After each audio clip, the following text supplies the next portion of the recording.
요나서 2장 6절에서 9절. 그러니까 보이지 않는 지하 세계가 어떻게 구성되어 있고 거긴 어떤 곳인가 성경에서 정확한 정보를 볼 수가 있습니다.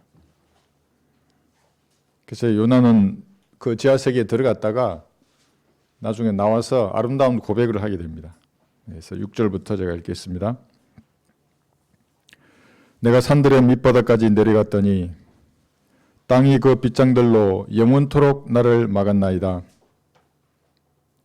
그러나 오 주 나의 하나님이여, 주께서 내 생명을 부패함에서 건져내셨나이다.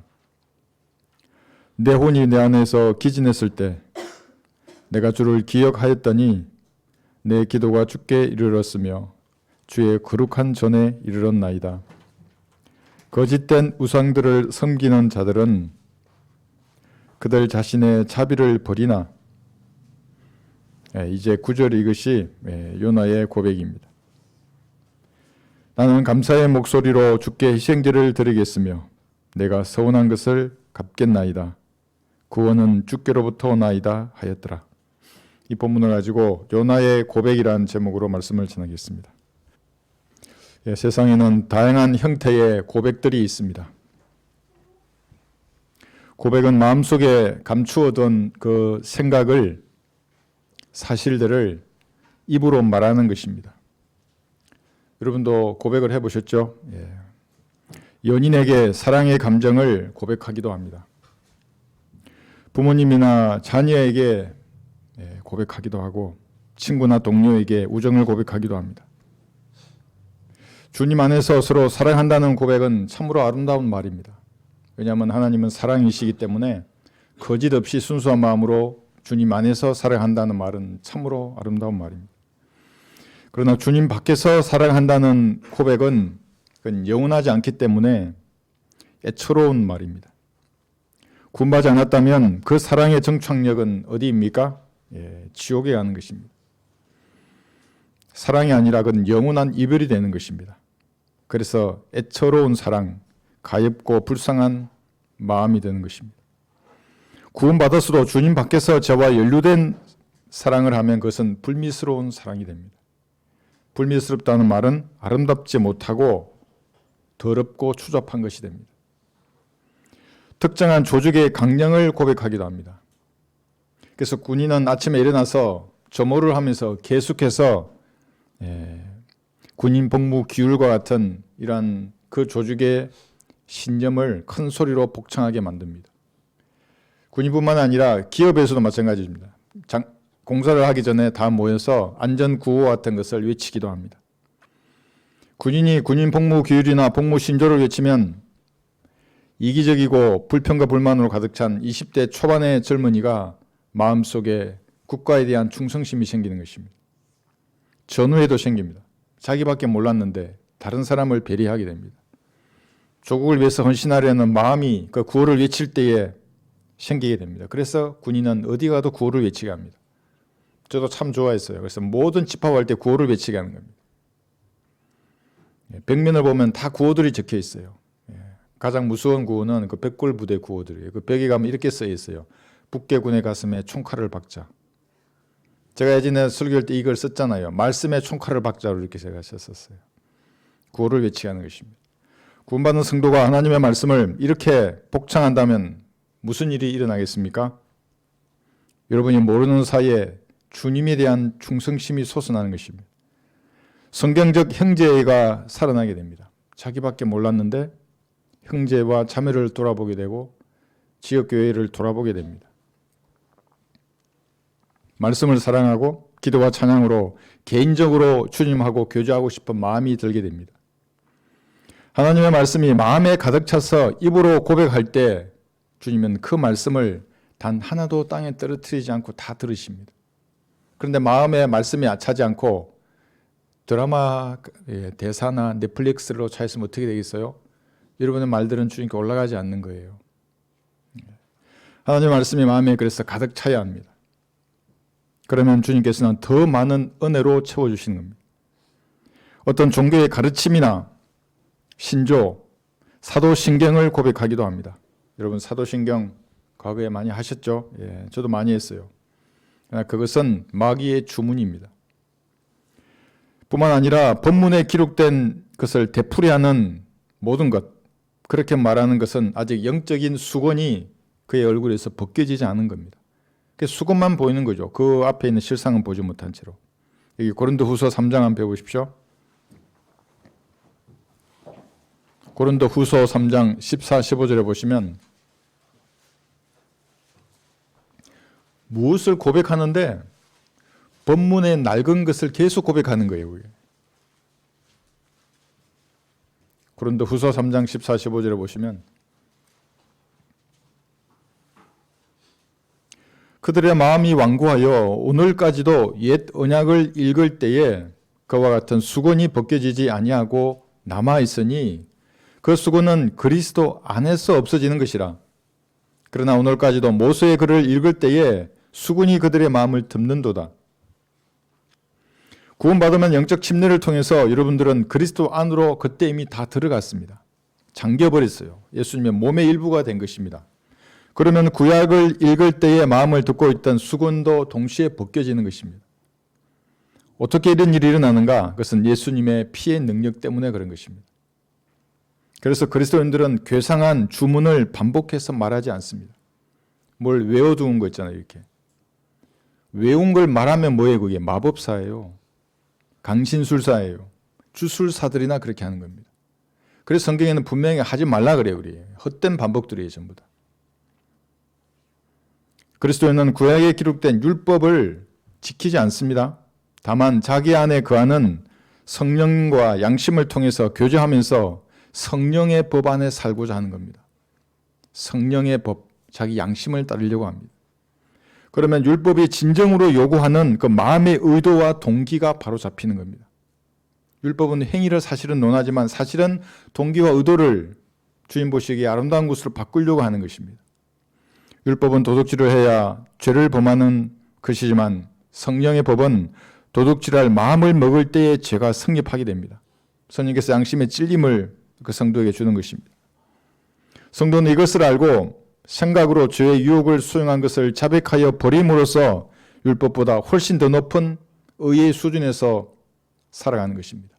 이것이 거룩한 삶이라고 하는 겁니다. 율법을 지키려고 하는 사람은 결코 거룩한 삶을 살 수 없어요. 구약의 기준에서는 맞을 수 있어요. 그러다 다 지옥으로 하는 겁니다. 신약의 기준에 맞으려면 내 양심이 거리끼는 죄들을 버려야 하는 겁니다. 힘들면 기도하세요. 그것이 무엇인지는 모르겠지만 버리게 해주십시오. 여러분, 예수님의 피를 의지하여 주님께 나가서 영의 자유로움 가운데 고백해야 됩니다. 아무것도 여러분 얽매일 수 없어요. 자유롭게 말해야 하는 겁니다. 그래야만이 기도의 능력으로 이 세상에서 주님의 뜻을 실행할 수 있게 됩니다. 그렇게 하지 못하면 세상에 묻혀서 살게 됩니다. 성도는 기록된 어떤 본문에도 매이지 않는 겁니다. 십계명에도 매이지 않고 구약 전체, 신약 전체 어떤 기록된 본문에도 매이지 않습니다. 종교적인 교리나 어떤 신조, 교상한 사도신경 이와 같은 것에 그리스도인들은 매이지 않는 것입니다. 인간의 전통이나 간습에도 매이지 않습니다. 성도는 지난날의 죄에도 매이지 않습니다. 그제는 다 용서되었어요. 자꾸 내 양심을 찌르면 다시 한번 주님 제가 과거에 그런 죄를 지었는데 이거 용서해 주시고 예수님의 피로 씻겨 주십시오.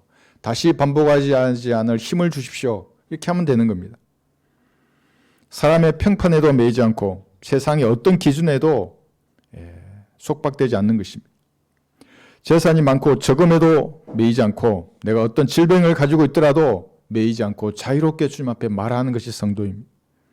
어떤 핸디캡이 있더라도 그것에 매이지 않고 여러분 안에 있는 그 한 영이 되었잖아요. 하나님과 성령과 영의 자유로운 가운데 주님 앞에 여러분의 마음을 고백하는 것입니다. 자유롭게 다가서야 합니다. 종교인은 이 자유로움이 무엇인지 죽는 순간까지 알 수가 없어요. 그들은 정해진 규율대로 하거든요. 이렇게.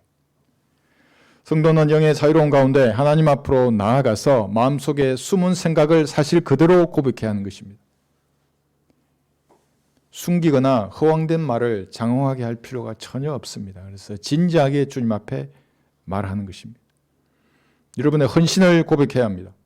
주님이 저를 위해서 몸을 주셨는데 이제 제 몸을 주님 앞에 드리겠습니다. 제 삶을 인도해 주십시오. 여러분 이렇게 고백하신 적이 있으십니까? 여러분의 소원을 고백해야 하는 것입니다. 제가 주님을 위해서 이것을 행하겠습니다.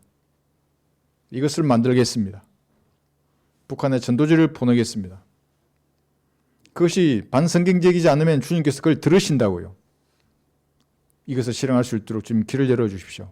그럼 주님이 열어주시게 되어 있습니다. 그리고 진심이 담긴 감사를 주님 앞에 고백하는 것입니다. 저를 지옥의 불에서 영원한 저주와 고통의 장소에서 구원해 주셔서 참으로 감사합니다. 감사를 고백하는 겁니다. 이것은 거룩하신 주님과 성도가 나누는 사랑의 미러라고 하는 겁니다. 이것이 세상 더러운 사랑의 미러가 아니라 거룩한 하나님 앞에 예수님의 피로 거룩함을 받은 성도가 말하는 미러입니다. 기록된 계명을 따라하거나 무슨 신조를 따라하는 것은 죽은 것에 손을 대는 사람입니다. 죽었으면 어떻게 해요? 무엇이든지 땅에 묻어야 하는 겁니다. 들어보십시오. 법문은 죽이는 것이고 영은 생명을 주기 때문입니다. 고린도후서 3장 6절입니다. 법문은 죽이는 것이고 영은 생명을 주는 겁니다. 그 자유로운 가운데 여러분의 의지로 주님 앞에 무엇을 말하는 것입니다. 하나님은 그것을 들으시려고 하는 것입니다. 주님께서 여러분의 이런 믿음의 고백을 들으시고 그 기도에 응답하실 것입니다. 하나님께서는 복잡한 신학자의 기도는 듣지 않으시지만 어린아이처럼 믿음으로 아버지 앞에 고백하는 그 성도의 기도에는 귀를 기울여 주시는, 그리고 반드시 응답하시는 겁니다. 이것이 참된 기도의 능력입니다. 얼마나 하나님이 공평하시고 좋으신 분입니까? 뭐 신학 박사, 무슨 신학자, 무슨 목사의 기도는 들으시고 성도의 기도는 안 들으시는 겁니까? 그럼 이상하죠, 하나님께서. 그러지 않다고요. 얼마나 공평하시고 어려우신 분이십니까? 그래서 세상에서 아름다운 고백이란 사람이 하나님께 드리는 고백입니다. 구원받은 사람이 드리는 고백입니다. 주님은 오늘도 진심 어린 사랑의 고백을 듣고 싶어 하십니다. 여러분이 그 주인공이 되어야 합니다. 사람이 사람에게 하는 고백은 유효기간이 정해져 있습니다. 유효기간. 영원히 변치 않는 고백이란 없습니다. 고백의 조건도 정확하게 정해져 있습니다. 그래서 사람의 고백은 기간이 지나면 끝나는 것입니다. 유효기간이 끝입니다. 여기서. 사람의 고백은 조건이 변경되면 끝입니다. 가끔 유효기간을 조작하거나 조건 없이 상품을 공짜로 준다고 말하는 사람들이 있습니다. 이 사람들 누구입니까? 사기꾼입니다. 사람이 사람에게 조건 없이 사랑해, 거짓말입니다. 사람이 사람에게 영원히 사랑해, 이것도 거짓말입니다. 이런 사랑은 하나님께서만 하실 수 있습니다. 아름다운 고백이란 사람끼리의 고백이 아닙니다. 그 고백은 하나님의 숭고한 사랑을 듣고 그 사람이 진심으로 고백하는 아름다운 고백입니다. 그것이. 로마서 10장 한번 펴보십시오. 성경 구절을 이런 뭔가 외워야 한다면 요걸 외우십시오. 무엇인가 반복해서 말해야 한다면 성경을 반복해서 말하는 겁니다. 그는 개성한 주문이나 주수라고는 전혀 상관이 없습니다. 로마서 10장 9절에서 10절 보시면 여기서 고백에 대해서 말하고 있습니다.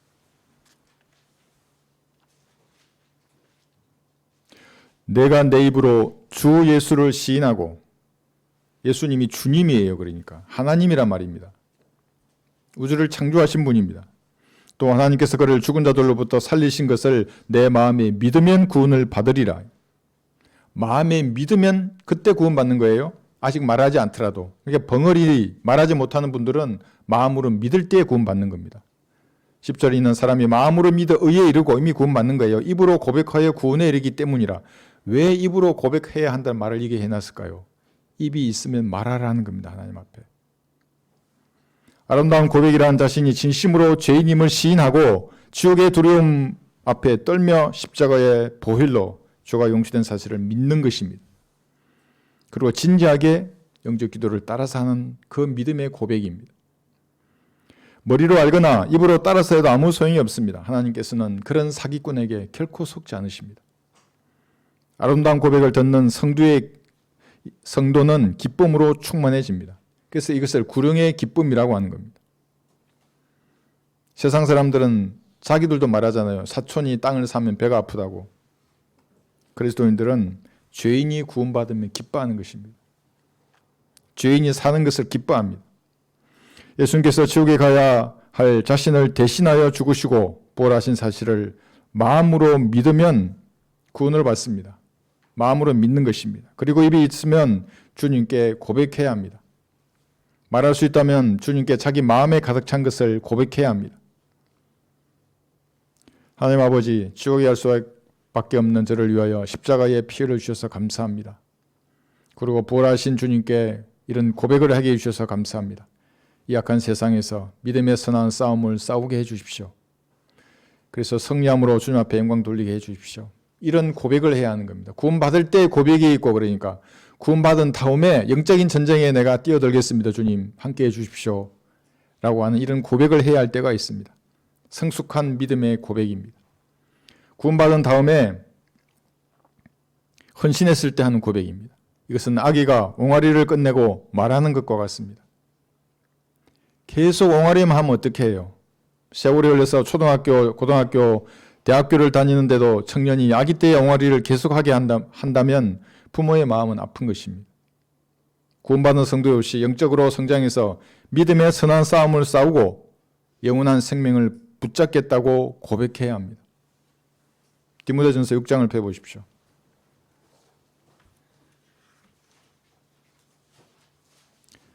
그런 고백을 하려는데 마음에 다른 것이 가득 차 있다면 고백할 수 없는 것입니다. 디모데전서 6장 12절에서 14절에 보시면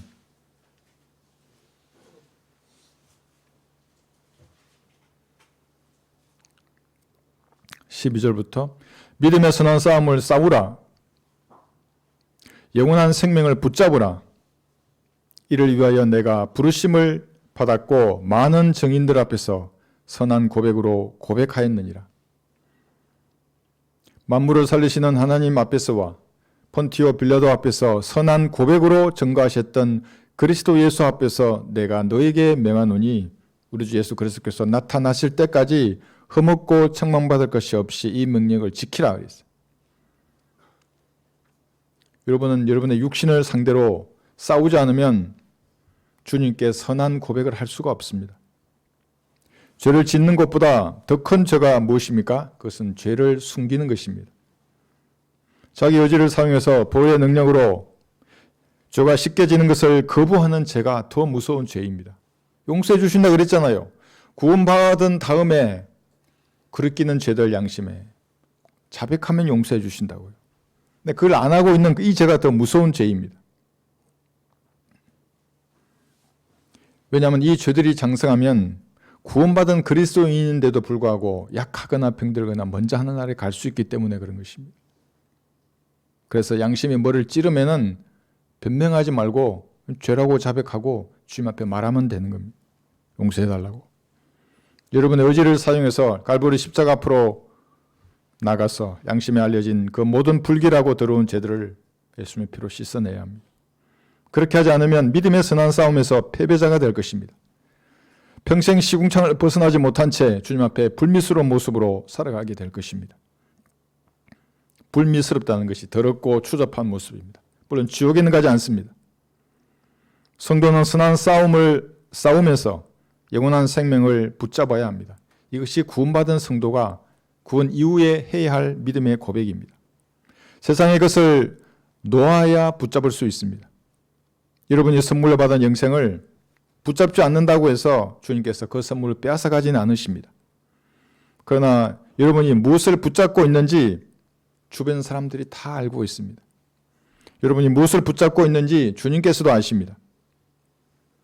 구원과 영생, 불멸의 삶을 진짜로 믿는지 가짜로 믿는지 여러분이 붙잡고 있는 그것이 보여주는 것입니다. 무엇을 붙잡고 있는 것입니까? 예수님께서는 빌라도 앞에서 한치의 동료도 없이 믿음의 선한 고백으로 증거하셨습니다. 죽음을 두려워하지 않았습니다. 주님은 세상에 전혀 미련이 없었습니다.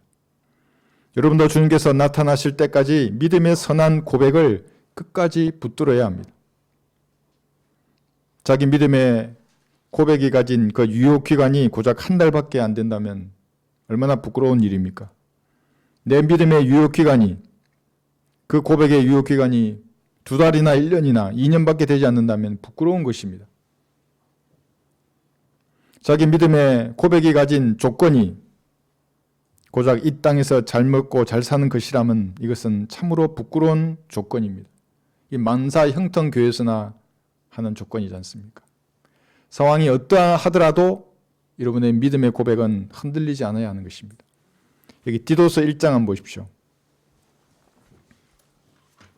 16절에서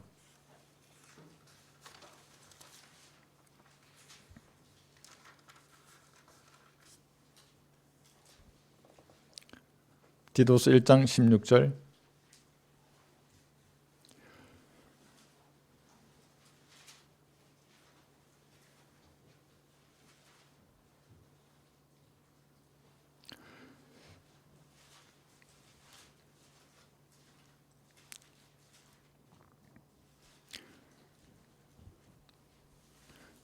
디도서 1장 16절. 그들이 하나님을 안다고 고백하나 행위로는 부인하나니 가증한 자요 불순종하는 자요 모든 선한 일에 버림받은 자들이라.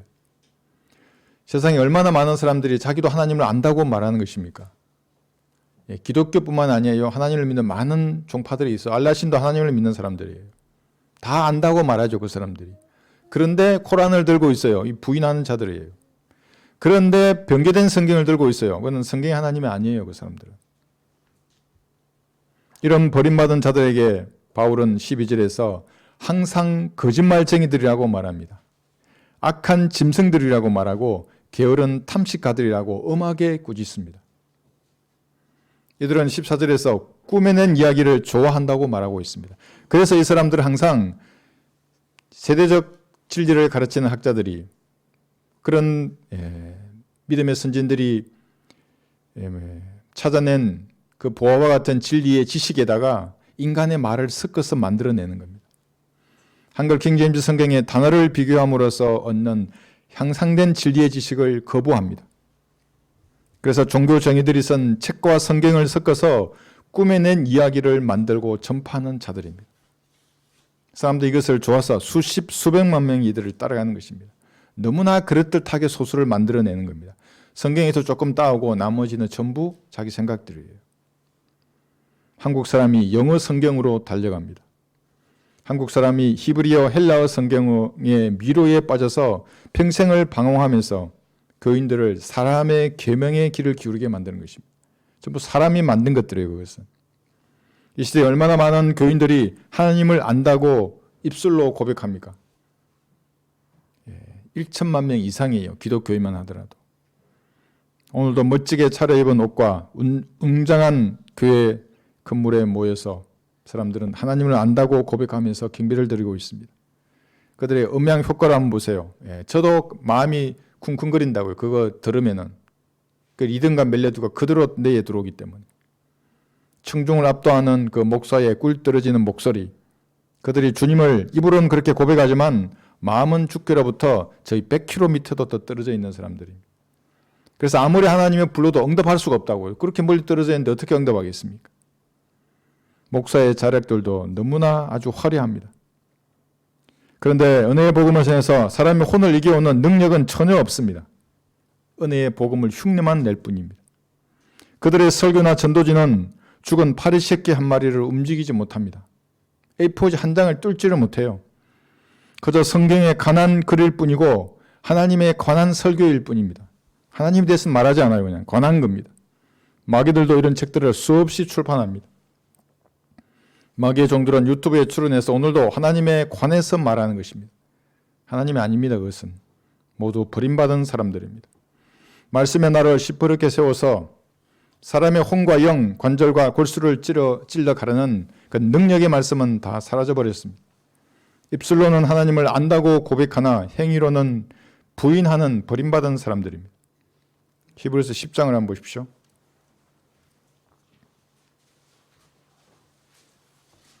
여러분들은 믿음의 그 성경적 믿음의 고백을 굳게 붙들어야 합니다. 22절입니다. 히브리서 10장 22절.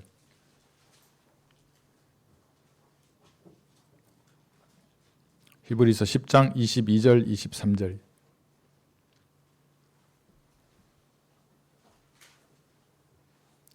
다 찾으셨죠? 히브리서 10장 22, 23절. 우리가 믿음의 온전한 확신 가운데서 진실한 마음으로 다가가자. 이게 우선 전제 조건이 이겁니다. 다른 거 필요 없어요. 진실한, 거짓되지 않는 마음으로 주님 앞에 다가서면 되는 겁니다. 이는 우리의 마음은 핏부림을 받아 악한 양심으로부터 깨끗해졌고 우리의 몸은 순수한 물로 씻겨졌기 때문이라. 여기 악한 양심이었잖아요. 구원받기 전에는. 구원받았을 때 선한 양심이 된 겁니다. 피, 물이래요.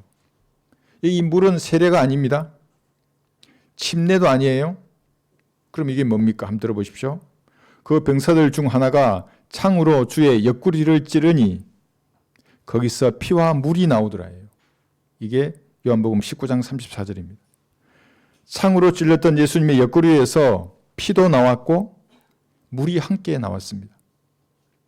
구원받을 때 여러분은 예수님의 핏부림으로 선한 양심을 가지게 되었고 몸은 예수님의 몸에서 나온 순수한 물로 깨끗해졌습니다.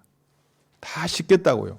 예수님을 구주로 영접하는 그 시간에 물과 피로 여러분이 깨끗하게 된 것입니다.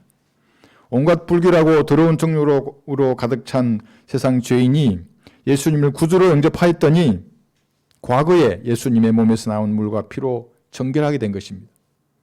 그런데 이 세상 교회들은 여기서 물을 세례라 그런다고요. 침례라 그러고. 이것은 세상 그 어떤 것으로도 불가능한 일입니다. 마귀의 자식으로 태어나서 마귀처럼 살다가 마귀가 가는 지옥에 가야 할 그 마귀의 자식이 거룩하신 하나님의 아들들로 입양되는 것입니다. 입양되었으면 하나님의 아들처럼 살아야 합니다. 예수님의 몸에서 나온 피와 물로 여러분 깨끗해졌지 않습니까? 거룩하게 되었어요. 그럼 거룩한 성도로서 이 땅을 살아야 하는 것입니다. 이게 얼마나 귀하고 소중한 믿음의 고백입니까? 23절 보시면 약속하신 분은 신실하시니 우리 믿음의 고백을 흔들림 없이 굳게 붙들자. 성경적 신앙입니다. 여러분의 믿음을 굳게 붙들어야 합니다. 조성된 환경이나 어떤 조건에서도 믿음의 고백을 흔들림 없이 붙들어야 합니다. 그래서 오늘 예화로 요나 선지자를 든 것입니다. 요나 선지자는 믿음의 고백을 하기 전에는 자신이 대단한 선지자로 여겼습니다. 자신의 논리로 주님을 이기려고 했습니다. 그 논리가 무엇이었습니까? 그 이스라엘 민족의 원수된 니느웨 사람들이 살아나면 안 되죠. 그럼 이스라엘을 공격해서 이스라엘이 멸망받을 텐데 어떻게 살려야 합니까? 왜 그들이 살아야 합니까? 이런 마음을 가졌습니다. 또 자신이 멸망을 예언한 민족이 회개해서 살아버린다면 자기는 거짓 선지자로 낙인을 찍히는 것입니다. 이것도 감당할 수 없었습니다. 인간적 고뇌가 하나님의 사역을 망치는 것입니다.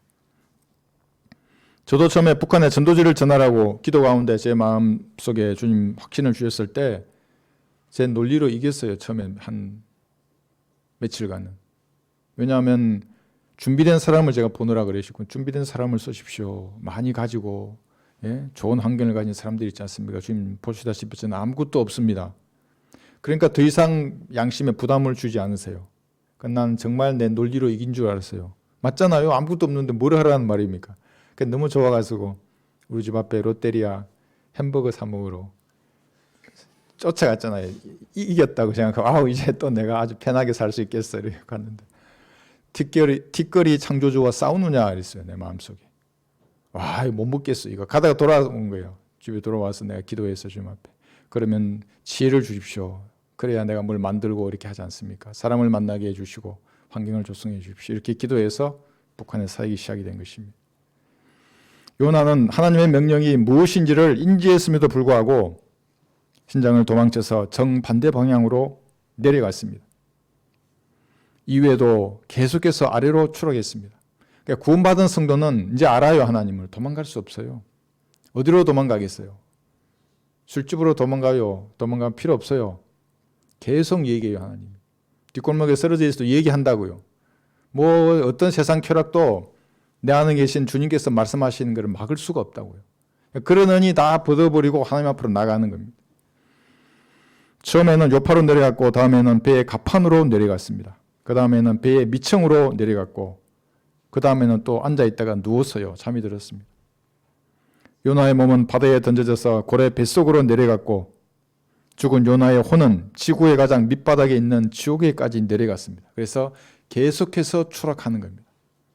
구원받는 성도가 무엇을 주님께서 말씀하시는데 내가 거부했어요? 그럼 계속해서 추락할 수밖에 없습니다.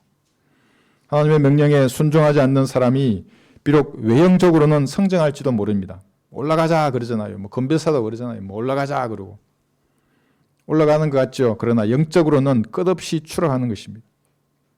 이 추락은 기름 부음을 받았던 루시퍼가 우주 최고의 위치에서 우주의 가장 밑바닥 불못으로 추락하는 것과 똑같은 것입니다. 예수님을 구주로 영접하지 않은 사람은 죽어서 지옥에까지 낮아질 것입니다. 추락하는 겁니다. 지상에서 무슨 엘리트라고 자랑스럽게 생각하고 상위 10%라 그러고 뭐 권력과 부를 다 가졌다고 좋아하는 사람들 지옥의 더 맹렬한 불길 가운데 불탈 것입니다. 지옥에서 나온 다음에는 우주의 가장 낮은 곳에 있는 불못으로 또 던져질 것입니다. 왜냐하면 자기 아비가 그렇게 던져졌잖아요. 자기도 던져지는 것입니다. 오스트리아의 시인 잉게보르크 바하만이라는 사람이 있습니다. 그 사람이 이렇게 말했습니다. 추락하는 것에는 날개가 없다. 근데 맞는 말입니다. 구원을 거부한 죄인은 날개가 없지만 끝없이 추락할 것입니다. 한국의 이문열이라는 소설가는 반대로 말했어요. 추락하는 것에는 날개가 있다. 네, 맞는 말입니다. 이것도. 왜냐하면 루시퍼는 그룹이었지 않습니까? 날개를 가지고 있습니다. 마귀들도 날개를 가지고 있습니다. 그러나 끝없이 추락할 것입니다. 예수님을 구주로 영접한 성도가 지상 삶을 사는 동안 아무런 믿음의 고백이 없다면 그리스도의 심판석에서 철저하게 낮아질 것입니다. 제가 이런 예를 들었어요. 어떤 성도는 해처럼 밝은 영광을 가질 것입니다. 어떤 성도는 달이나 별과 같은 그런 밝기의 영광을 가질 것입니다. 룩스잖아요, 룩스. 이것도 흉내낸다고 해요, 루시퍼가. 그런데 어떤 성도는 흑색 성운과 같을 것입니다. 흑색 성운.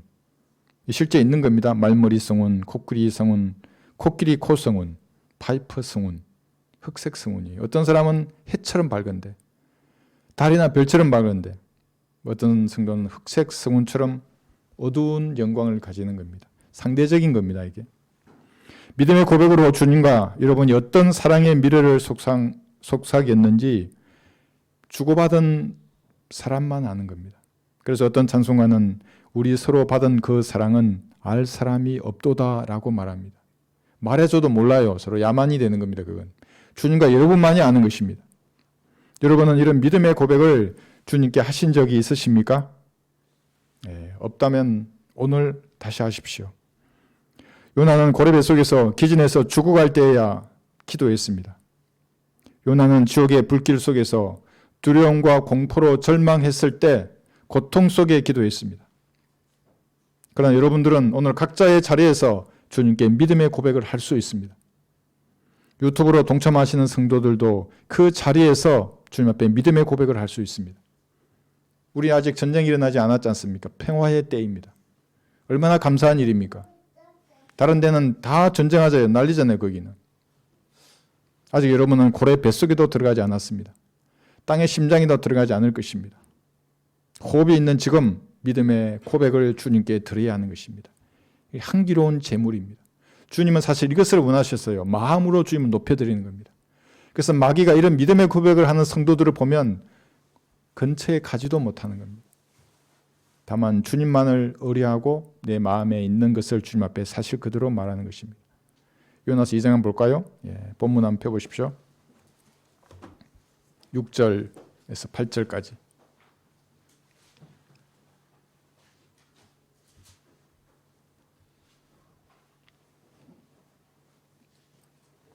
요나서 2장 6절에서 8절.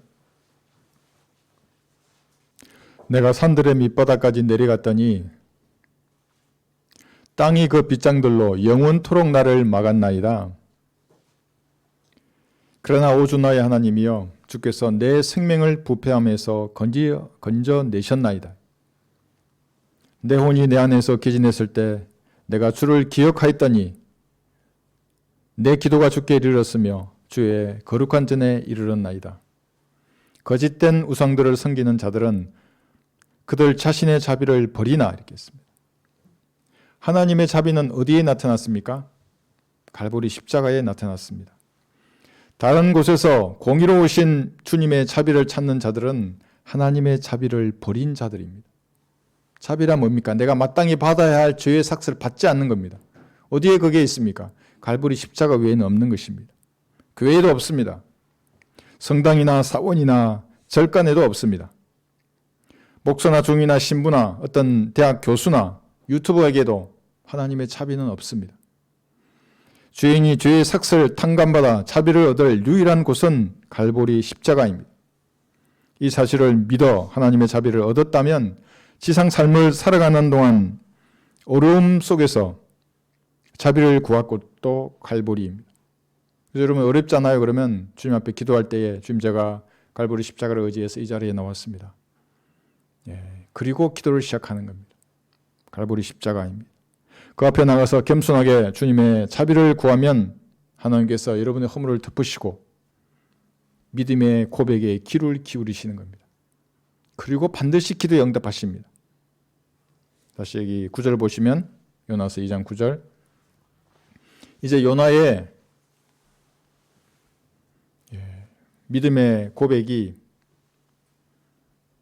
나타나 있습니다. 나는 감사의 목소리로 주께 희생제를 드리겠으며 내가 서운한 것을 갚겠나이다. 구원은 주께로부터 오나이다 하였더라. 이것이 구약 아래에 있던 선지자 요나의 고백입니다.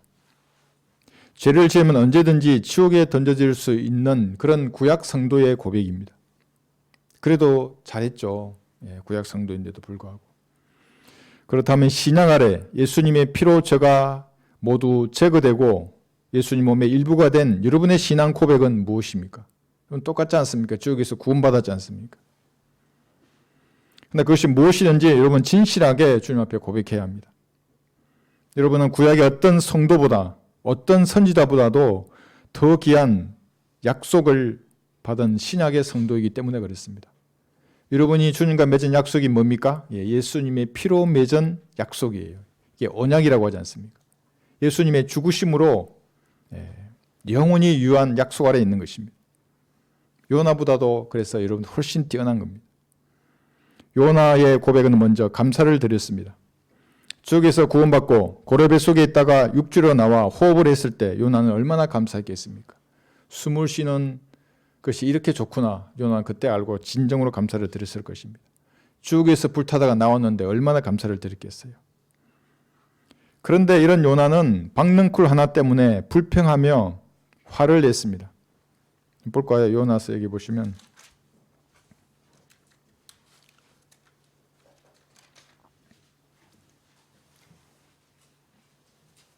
요나서 4장에서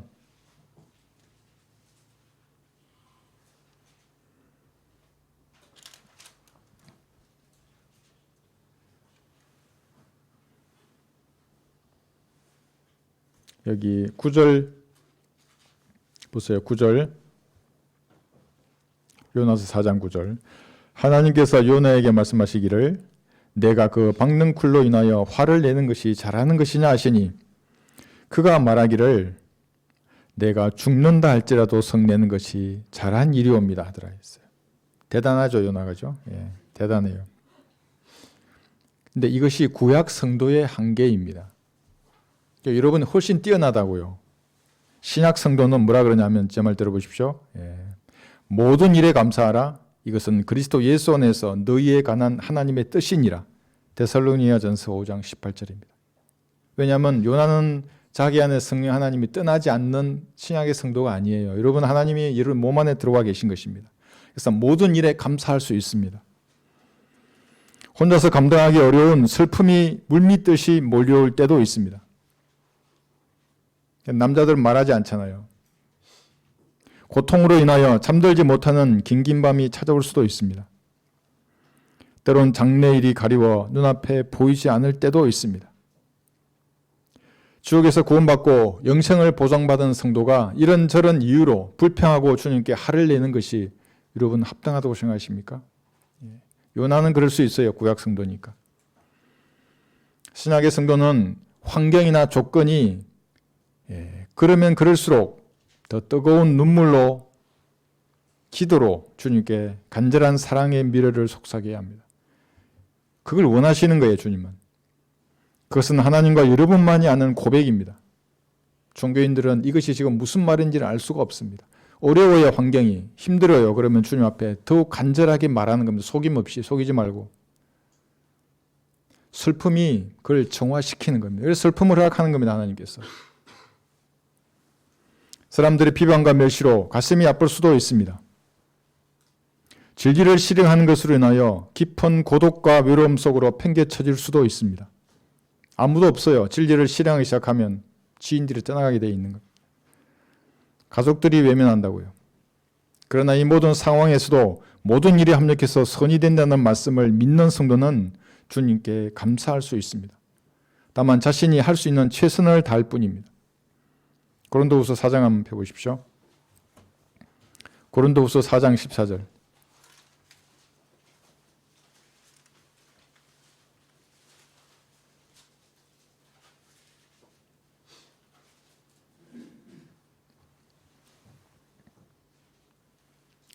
주 예수를 살리신 분께서 그분께서 예수를 통하여 우리도 살리시며 또 우리를 너희와 함께 나타내시리라는 것을 아노니. 이 말씀은 여러분 죽어도 사는 것입니다. 여러분이 구린한 사람들도 다시 살리실 것입니다. 셋째 하늘에서 구원받은 모든 사람의 혼을 모아서 아버지 하나님 앞에 나타내실 것입니다. 그래서 지금도 지옥으로 향하던 혼들이 구원받을 때마다 하늘나라에서는 천사들의 성전가가 실제로 울려 퍼집니다. 성전보가 전파되는 겁니다. 어떤 형제가, 어떤 자매가, 어떤 사람이 지옥에서 구원받았다고 전파되는 겁니다. 15절 모든 것이 너희를 위함은 많은 사람의 감사를 통해 풍성한 은혜가 하나님의 영광에 넘치게 하려는 것이라. 여기 감사가 나왔지 않습니까? 하나님의 영광이 넘치는 겁니다. 여러분이 감사를 드릴 때 감사가 많으면 많을수록 하나님께서 영광을 받으시는 겁니다. 주님께서 성도의 감사를 기뻐하시며 은혜를 베푸시는 이유입니다. 영광을 받으시니까 그 감사에 그리고 여러분에게 은혜를 베푸시는 겁니다. 그래서 감사는 자연스럽게 찬양을 동반하게 됩니다. 역대상 한번 펴볼까요? 역대상 29장 역대기상. 그래서 성경을 여기저기 펴는 것은 여러분 총기를 조절한다고 이렇게 생각하시고 역대기상 29장 13절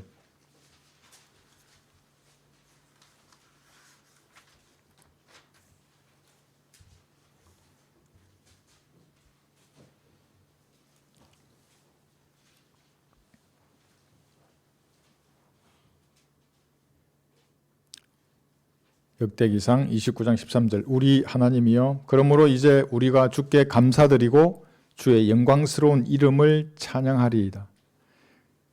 감사와 찬양이 같이 나오는 겁니다. 그러니까 여러분 진정으로 감사를 드리지 않습니까? 그러면 찬양하게 되어 있습니다. 높여드리고 싶어요, 하나님을. 감사한데 무엇으로도 높여드리는 겁니다.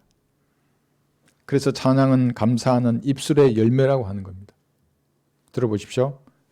그러므로 우리가 그분을 통해서 찬양의 제물을 하나님께 계속해서 드리자 이것이 그의 이름에 감사하는 우리 입술의 열매니라고 했어요. 그래서 그리스도인들은 찬양을 드리는 겁니다. 뽕짝 부르지 않고 트로트 부르지 않고 무슨 락 음악이나 CCM 이런 거 안 부르는 겁니다. 팝송 이런 거 듣지 않는 겁니다. 저도 과거에 들었던 그런 이상한 가요 이렇게 길거리 가면 나오잖아요. 사람이란 나도 모르게 흥얼거리게 된다고 그래요. 그건 다 그냥 거절해요. 그냥 빨리 가든지 뭐 끄라고 할 수도 없고. 찬양으로 주님 앞에 영광 돌리는 겁니다. 들어보십시오. 오라 우리가 주께 노래하자.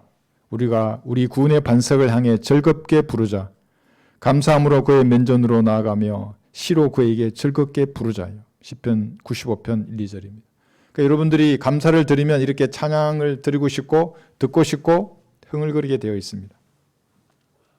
주님 앞에 나가서 기도할 때에는 그것이 어떤 믿음의 고백이든지 이런 감사가 토대가 되어야 하는 겁니다.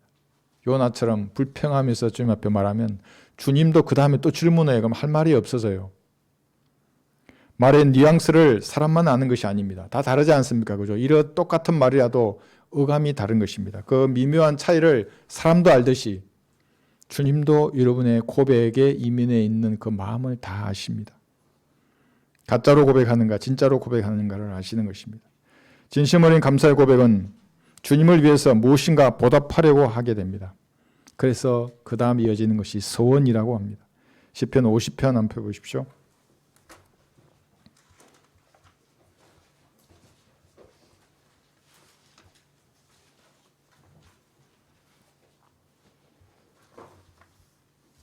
시편 50편 14절.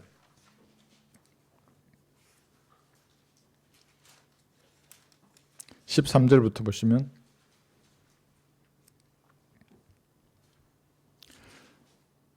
내가 수소의 고기를 먹으며 순념소의 피를 마시겠느냐?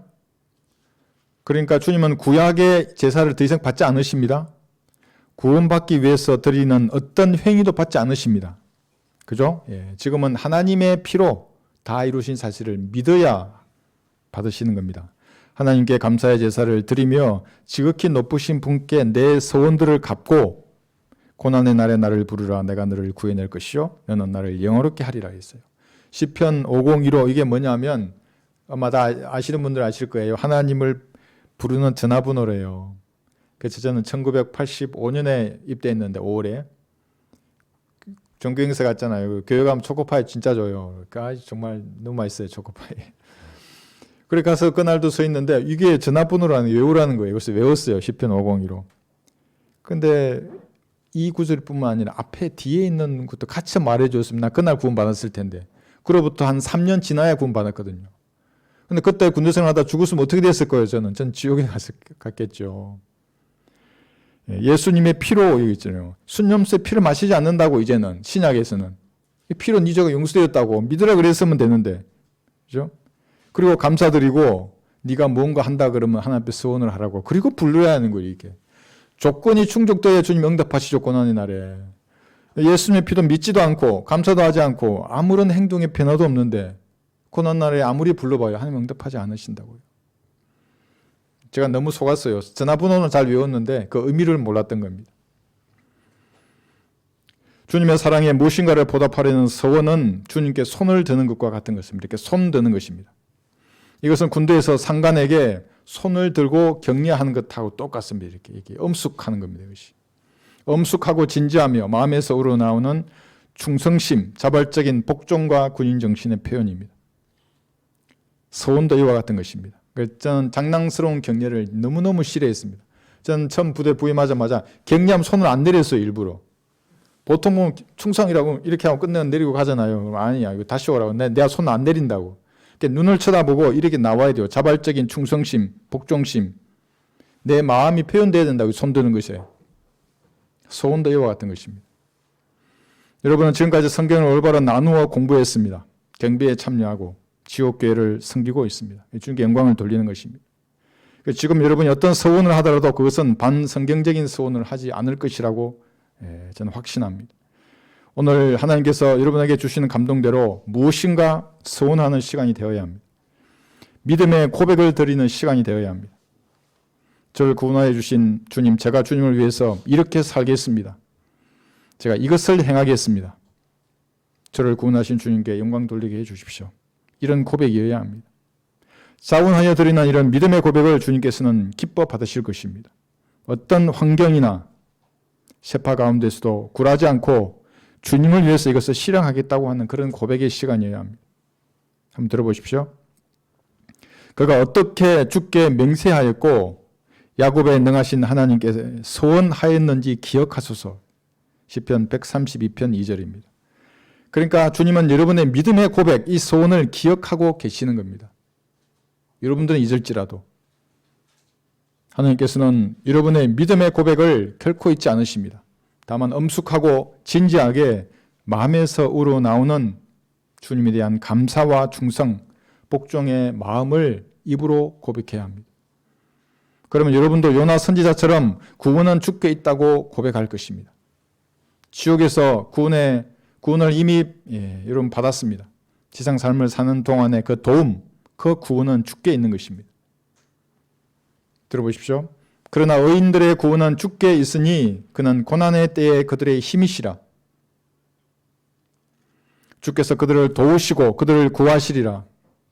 그들을 악인으로부터 구해내시며 그들을 구원하시리니 이는 그들이 주를 신뢰하기 때문이라. 시편 37편 39절 40절입니다. 의인의 구원은 누구에게 있다고요? 주께 있는 것입니다. 구약의 의인도 주님이 그들의 힘이었고 그들을 구원해냈습니다. 구약의 의인도 도우시고 고난에서 주님 함께해 주셨습니다. 구약의 의인도 주를 신뢰하였습니다. 하물며 하나님의 피로 구속된 신약의 성도는 어떠해야 하겠습니까? 여러분의 힘은 주님이십니다. 세상 것은 잠시 동안 여러분의 필요를 충족해 줍니다. 그런데 그것을 의지하는 순간에 영적인 힘을 빼앗을 것입니다. 고난의 때에 여러분의 힘은 우주를 창조하신 주 하나님이십니다. 주께서 여러분을 도우시고 구해내실 것입니다. 언제까지 그렇게 하시냐면 하늘나라에 이르기까지 그렇게 하시는 겁니다. 디모데후서 4장 18절 보고 마지막으로 찾고 마치겠습니다. 디모데후서 4장 18절입니다. 디모데후서 4장 18절. 약속하셨어요. 여러분을 보호하시겠다고 하늘나라에 이르시기까지. 디모데후서 4장 18절. 바울에게만 약속한 게 아니라 예수님의 피를 믿고 구원받은 모든 성도를 주님이 이렇게 보호하십니다. 주께서는 나를 모든 악한 일에서 구해내시고 그의 하늘나라에 이르기까지 나를 보호하시리니 영광이 그분께 영원 무궁토록 있기를 원하노라. 아멘. 지금까지 베풀어 주신 주님께 감사드리고 무엇인가 믿음의 선한 고백으로 서원하는 귀한 시간이 되시기 바랍니다. 자, 눈 감으시고 여러분 설교를 들으면서 여러분 마음속에 무엇인가 주님 앞에 고백할 마음이 있으면 지금 정직하게 고백하십시오. 여러분의 헌신을 고백하는 겁니다. 주님께서 여러분을 위해서 몸을 드렸는데 나도 내 몸을 주님께 드립니다. 주님께서 저의 삶을 인도해 주십시오. 저는 아무것도 의지하지 않습니다. 주님만을 의지합니다. 어떤 것도 저에게 힘이 되지 않습니다. 주님만이 저의 힘이십니다. 그렇게 사랑의 미래를 주님 앞에 드리고 마음으로 주님을 높여드리는 귀한 시간 되시기 바랍니다. 기도하십시오.